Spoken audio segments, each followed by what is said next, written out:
magavana wetu hawataweza kufanya kazi, hawatakuwa na watu wa kufanya kazi ikiwa vijana wale wanatarajiwa kufanya kazi ni wale vijana walevi.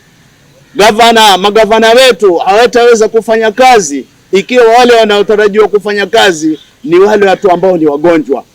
Kwa hivyo ili gavana wetu apate kufanya kazi vizuri, lazima awe na watu ambao wana afya njema, lazima wawe ni watu walio na akili iliyo sawa.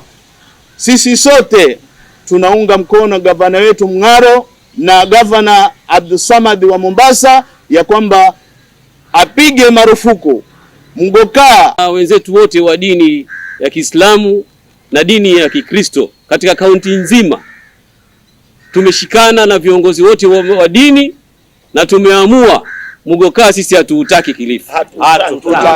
Gavana wetu na gavana wa Mombasa Abdulsamad na gavana Mng'aro, na tunaomba viongozi wengine katika pwani, magavana wengine na wabunge na MCAs wote, kama tulivyopitisha Kilifi na Mombasa na kaunti zingine, tunapinga kabisa mgokaa ufike kwetu.